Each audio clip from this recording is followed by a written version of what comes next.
ये कोर्स हम लोगों ने ई एजुकेटर्स के लिए भी बनाया हुआ है। हमारी वेबसाइट के ऊपर ये कोर्स अवेलेबल है अगर आप लोगों को रिकॉर्डेड लेक्चर चाहिए, और उसमें इन डेप्थ मैंने ये डिस्कस किया है। मगर इस लेक्चर के अंदर मैं चाह रहा हूँ आप लोगों को मैं इसकी एक इंट्रोडक्शन दूँ, आप लोगों को इंट्रोड्यूस करूँ इस कोर्स के हवाले से। तो मेरे ख्याल से आप लोगों में से कोई भी सॉफ्टवेयर इंजीनियरिंग या कंप्यूटर साइंस का नहीं होगा, ऐसा ही है। तो इसलिए मैं आपको बताना चाहता हूँ कि ज़रूरी नहीं है कि आप लोगों ने अगर कोई लैंग्वेज सीखनी है, कोई कंप्यूटर से रिलेटेड कोई चीज़ सीखनी है तो आप कंप्यूटर साइंसेस के अंदर लाएँ या आप सॉफ्टवेयर इंजीनियरिंग के अंदर अपना डिग्री करें, तो उसके अंदर कोई लिमिट नहीं है। आप लोग कोई और अगर इकोनॉमिक्स के अंदर हैं, किसी और फील्ड के अंदर हैं, तो भी आप लोग पाइथन सीख सकते हैं, और लोग सीखते भी हैं, बहुत से लोग सीखते भी हैं और फ्रीलांस काम करते हैं। आप लोग फ्रीलांस कर सकते हैं या अपने बिज़नेस के अंदर उसको लेके आ सकते हैं या इससे अपना बिज़नेस स्टार्ट कर सकते हैं। तो पाइथन के बारे में ये है कि ये हाई लेवल प्रोग्रामिंग लैंग्वेज है, यानी ये कह लें कि पॉपुलर लैंग्वेजेस में से एक है ये, जो आजकल यूज़ होती है और आजकल ये काफ़ी पॉपुलर है। तो आप लोगों को जो बाकी लैंग्वेजेस हैं वो थोड़ी सी मुश्किल लगेंगी लिखने में, मगर पाइथन एक ऐसी लैंग्वेज है जो कंप्यूटर साइंसेस के अंदर आप लोग बिल्कुल नए हैं, तो आप लोगों को अब उसके जो फंडामेंटल्स हैं, कंप्यूटर साइंसेस के जो फंडामेंटल्स हैं, वो आप लोगों को आसानी से सीखने में उससे मदद होगी पाइथन के ज़रिए से। प्रोग्रामिंग लैंग्वेज होती क्या है? वो एक तरीका है, एक ज़रिया है कंप्यूटर के साथ कम्युनिकेट करने का। हम ये जो कंप्यूटर यूज़ कर रहे हैं, ये जो स्क्रीन पे आ रहा है सारा कुछ, ये हम लोग प्रोग्रामिंग लैंग्वेज के थ्रू कर रहे हैं। हमें वो फिज़िकली तो नहीं नज़र आ रहा, मगर इसके अंदर जो चिप्स हैं या इसके अंदर जो भी सॉफ्टवेयर डले हुए हैं वो इन लैंग्वेजेस से डेवलप होते हैं। अच्छा, अब यूजेस के ऊपर बात करते हैं। जिससे हम लोगों ने स्टार्टिंग में इसके यूजेस बताए आप लोगों को, तो यूजेस में ये है कि इसका वेब डेवलपमेंट के अंदर आप लोग इसको यूज़ कर सकते हैं। साइंटिफिक और न्यूमेरिक के अंदर ये है कि डाटा साइंसेस के अंदर इसका काफ़ी ज़्यादा यूज़ है आजकल, तो उसके अंदर आप डाटा साइंस के अंदर इसको यूज़ कर सकते हैं। और वैसे प्रोग्रामिंग लैंग्वेज सीखने के अंदर आप इसको यूज़ कर सकते हैं, क्योंकि प्रोग्रामिंग एक बहुत वास्ट फील्ड है, उसमें बहुत सारी चीज़ें आ जाती हैं। तो ये एक लैंग्वेज इंट्रोडक्शन के लिए भी बहुत अच्छी है। और दूसरा सॉफ्टवेयर डेवलपमेंट है। जिस तरह से मैंने आपको बताया कि ये जो हमारे सामने स्क्रीन डिस्प्ले हो रही है, इसके पीछे एक सॉफ्टवेयर है जो इसको डिस्प्ले कराने में हमारी मदद कर रहा है, और मैं इसको एक यूज़र इंटरफेस के ज़रिए से एक्सेस कर रहा हूँ, तो उसके पीछे ये एक प्रोग्रामिंग लैंग्वेज होगी। अब वो ज़रूरी नहीं है कि वो पाइथन ही हो, वो और भी हो सकती हैं। और मज़े की बात यह है कि अगर आप लोग पाइथन सीखते हैं या कोई भी एक लैंग्वेज सीख सकते हैं, तो उसके बाद आप लोग कोई भी और लैंग्वेज सीख सकते हैं। उसमें ये नहीं है कि आप लोग ये सीखेंगे तो फिर दोबारा से आप लोगों को सीखना पड़ेगा। सिर्फ सिंटेक्स का उसके अंदर डिफरेंस होगा, लेकिन आप लोग जब एक लैंग्वेज सीखेंगे तो आप लोगों को फंडामेंटल जब पता लग जाएंगे तो आप लोग कोई और लैंग्वेज के ऊपर भी स्विच कर सकते हैं। तो ये एक एग्जांपल है पाइथन कोड की, और इसका अगर आप लोगों को समझ नहीं आ रहा होगा तो कोई बात नहीं, लेकिन ये सिर्फ आपको दिखाने के लिए कि ये किस तरह से विजुअली हमारे सामने किस तरह से होती है, और ये सिर्फ आप लोगों को दिखाने के लिए कि ये किस तरह से आता है। इसके अंदर आप लोगों को कीबोर्ड से आप लोग लिखेंगे, इसके अंदर कोई ड्रैग एंड ड्रॉप या इस तरह का कोई तरीका नहीं होता कि आप लोग इसको इम्प्लीमेंट करें। आप लोगों को इसके पहले फंडामेंटल सीखने होते हैं, और फिर उसके बाद आप लोग इसको इस तरह से वर्ड्स के अंदर और उसके सिंटैक्स को सीख के आप लोग इसको इम्प्लीमेंट करते हैं। फिर बात आती है कि क्या ये आसान है कि नहीं। तो बाकी प्रोग्रामिंग लैंग्वेजेस के मुकाबले ये काफ़ी आसान है इसको सीखना, क्योंकि इसका जो सिंटैक्स है वो बाकी लैंग्वेजेस के मुकाबले आसान है। और इसके अंदर जब हम कोई भी कोड लिखते हैं या प्रोग्राम लिखते हैं तो वो आप लोगों को बाकी लैंग्वेजेस के मुकाबले कम लाइंस के अंदर लिखा जा सकता है। ठीक है, बाकी लैंग्वेज में अगर आपको कोई 5 लाइन लग रही है, कोई 5 लाइनों में आप कोई कोड लिख रहे हैं, तो इसके अंदर ये होगा कि आप उसको 3 या 2 लाइनों के अंदर भी शॉर्ट कर सकते हैं। और यही वजह है कि ये एक बहुत पॉपुलर लैंग्वेज भी है इसी वजह से। तो अब बात करते हैं इंटीग्रेटेड डेवलपमेंट एनवायरनमेंट की। ये होता है आपका टेक्स्ट एडिटर, या आपका कह लें कि जहाँ पर आप ये कोड इम्प्लीमेंट करते हैं। तो जिस तरह से अगर आप लोगों को सॉफ्टवेयर्स का पता है, फ़ोटोशॉप या इस तरह के जो भी सॉफ्टवेयर्स हैं, उसके अंदर हम लोग एक उसको ज़रिए से पिक्चर एडिट करते हैं या उसके अंदर कोई पोस्टर्स बनाते हैं, उसी तरह से ये जो इंटीग्रेटेड डेवलपमेंट एनवायरनमेंट है, इसके अंदर हम लोग पाइथन का कोड लिखते हैं, इसके अंदर हम लोग पाइथन इम्प्लीमेंट करते हैं। और बहुत ढेर सारे आप लोगों को ये डेवलपमेंट एनवायरनमेंट मिल सकते हैं, टेक्स्ट एडिटर मिल सकते हैं। मेरे पास यहाँ पर एक मौजूद है, मैं आपको दिखाता हूँ। तो ये अभी हमारे सामने एक टेक्स्ट एडिटर खुलेगा, और ये विजुअल स्टूडियो कोड के नाम से है, और ये फ्री है, ओपन सोर्स है, इसके लिए आपको कोई पैसे नहीं देने, ये बिल्कुल फ्री है। इस तरह के और भी आप लोगों को एडिटर्स मिल सकते हैं, मगर ये है कि ये जो एडिटर है ये बिल्कुल फ्री है, इसके अंदर जितने भी फीचर्स हैं वो फ्री हैं। उसके बाद हम बात करते हैं इसकी फ़ाइल एक्सटेंशन की। तो फ़ाइल एक्सटेंशन ये है कि जिस तरह हम लोग सेव करते हैं ना वर्ड डॉक्यूमेंट, उसमें पीछे DOXC डॉट उसकी एक्सटेंशन आती है, या कोई फ़ोटोग्राफ होती है उसके अंदर .png या .jpg, तो उस तरह पाइथन की होती है .py। ठीक है, यहाँ पर हम लोग अपना ना एक फ़ोल्डर बनाते हैं और उसका मैं नाम रख लेता हूँ पाइथन।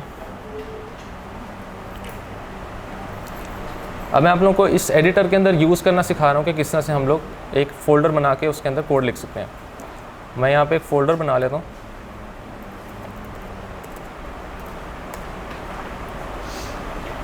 और ये फ़ोल्डर अब इस एडिटर के अंदर ओपन हो जाएगा। यहाँ पर जब हमारे पास ये एडिटर के अंदर फ़ोल्डर ओपन हो गया तो हम इसका नाम देख सकते हैं कि ये वही नाम से ओपन हुआ है। और यहाँ पर ऑप्शन है हमारे पास फ़ाइल ऐड करने की और फ़ोल्डर बनाने की। तो आप लोग इसके अंदर एक और फ़ोल्डर भी बना सकते हैं और इसके अंदर एक फ़ाइल भी ऐड कर सकते हैं। तो फ़ाइल ऐड करते हैं और उसका हम नाम लिख लेते हैं main.py वही जो इसकी एक्सटेंशन थी।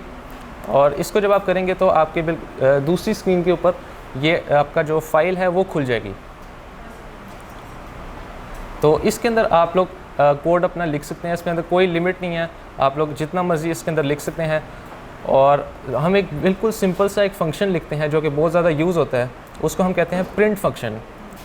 तो प्रिंट फंक्शन ये होता है कि वो आपका कोई भी कोड आप लोग लिखना चाह रहे हैं, कोई चीज़ डिस्प्ले करना चाह रहे हैं, तो वो आप इस प्रिंट फंक्शन के थ्रू डिस्प्ले करा सकते हैं अपने आउटपुट के अंदर।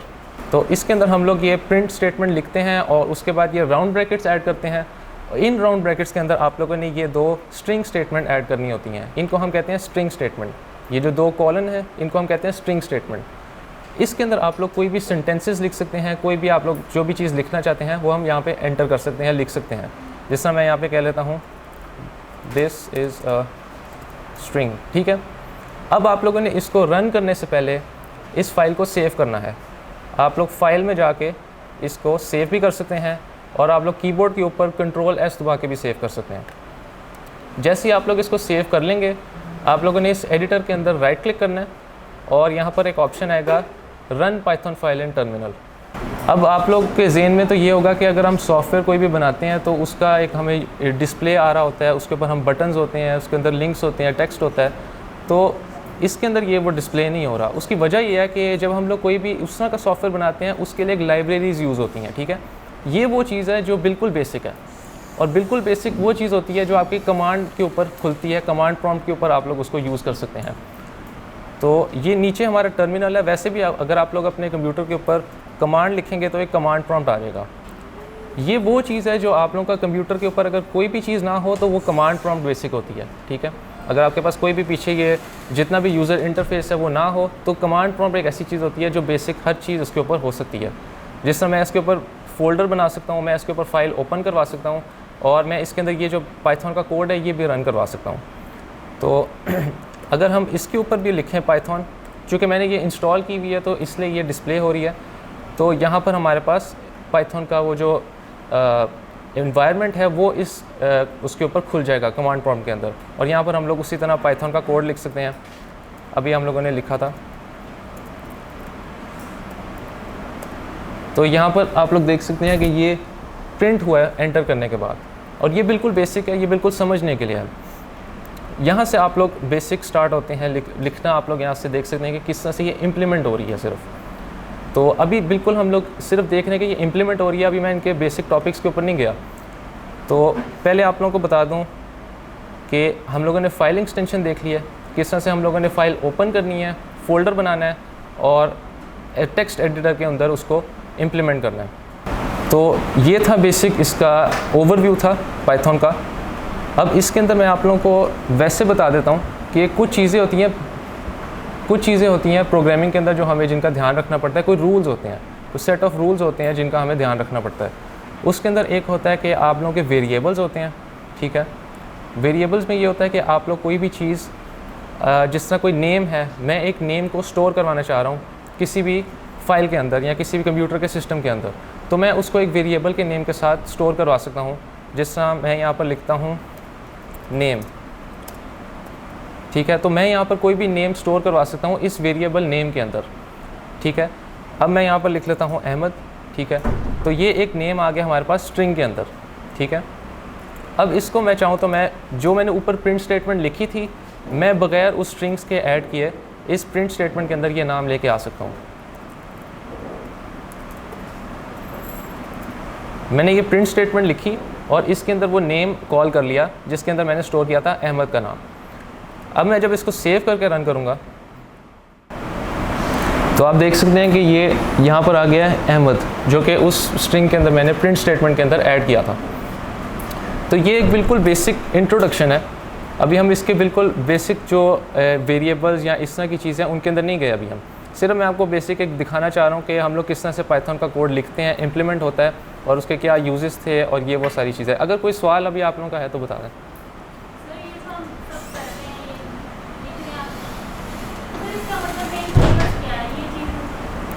अभी हम लोगों ने यूजेस के डिस्कस किए थे ना कि किस चीज़ के अंदर ये लोग इम्प्लीमेंट होते हैं। वेब डेवलपमेंट के अंदर आप कर सकते हैं, आप इसको डाटा साइंस के अंदर कर सकते हैं। तो ये बिल्कुल एक ओवरव्यू है, ये यानी कह लें कि उसका पहला कदम है, ठीक है।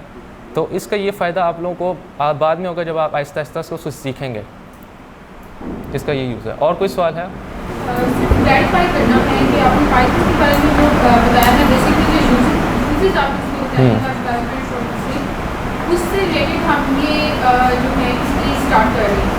इसमें हमने जैसे कि आपने बताया कि हमने ओपन करना है माइक्रोसॉफ्ट विजुअल स्टूडियो कोड जो अभी ओपन हुआ, ओपन करके उसके अंदर हमने अपनी फाइल फोल्डर जो अपने कंप्यूटर में बनाया है उसके ऐड करने, उसके अंदर हमने एडिटिंग करनी है। एडिटिंग में जाके हमने अपना कोड खुद बनाना है वो टाइप करनी, ये हम अपने खुद के लिए कोड बना रहे हैं। और ये कोड बना के उसके बाद फिर हमने इसका राइट क्लिक करके रनिंग, हाँ, उसका आउटपुट आया। तो ये लास्ट में स्टेप नीचे आ रही है क्या? ये आउटपुट है उसका, ये आउटपुट है जो हमने कोड्स बनाए उनका आउटपुट है, ठीक है। तो ये वो आउटपुट है जो कि बिल्कुल बेसिक है, कमांड प्रॉम्प्ट में होता है। ये इसको हम टर्मिनल कहते हैं या कमांड प्रॉम्प्ट कह सकते हैं, जो कि विंडोज़ का बेसिक होता है, जिसके अंदर आपका कोई भी आपने कुछ सॉफ्टवेयर नहीं खोला मगर आप उसका जो कंप्यूटर का बेसिक सिस्टम है वो आप एक्सेस कर सकते हैं। जिससे हमने ये बेसिक सा कोड लिखा है वो एक्सेस हो रहा है इसके अंदर, टर्मिनल के अंदर।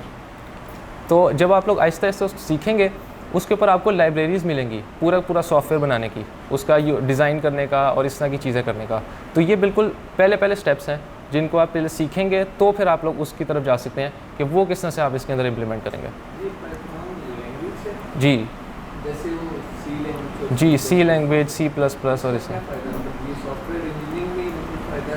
नहीं, यही मैं आपको बता रहा हूँ कि इसका आपको बहुत सी चीज़ों में फ़ायदा है। वेब डेवलपमेंट के अंदर आप इसके अंदर डाटा साइंस के अंदर लेके जा सकते हैं, बिजनेस एनालिटिक्स इसके अंदर आ जाता है और इसके अंदर आपको मिल जाता है गेम डेवलपमेंट भी है इसके अंदर। वो मैंने मेंशन नहीं किया, गेम डेवलप भी आप कर सकते हैं इसके अंदर। मगर इसका जो सही आप लोगों को फ़ायदा वो होगा कि आप लोगों को जब इंट्रोडक्शन मिल जाएगी ना कंप्यूटर साइंसेस से, तो आप लोगों को पता होगा यार मैंने प्रोडक्ट जब कल को डेवलप करवानी है उसमें क्या क्या चीज़ें यूज़ हो सकती हैं, क्या क्या चीज़ें उसके अंदर आ सकती हैं। जब जिस तरह ख़ास तौर पे वेबसाइट है कोई, ठीक है, आप वेब पोर्टल कोई बनाना चाह रहे हैं तो उसके अंदर आप चाहते हैं कि यार ये फंक्शन हो, ये फंक्शन हो, ये फंक्शन हो, ठीक है। तो आपको कल को खुद जो डेवलपर है उससे आपको कम्युनिकेट करने में आसानी होगी कि यार मुझे ये फंक्शनलिटी चाहिए। वो आपको जब कहेगा कि यार ये नहीं हो सकता तो आप कहेंगे यार इस लैंग्वेज में कर दो, इस लैंग्वेज। आपको खुद जब नॉलेज होगा तो आप लोग उससे काम करवा सकते हैं, वरना वो आपको कहता रहेगा यार ये कर दो, ये कर दो।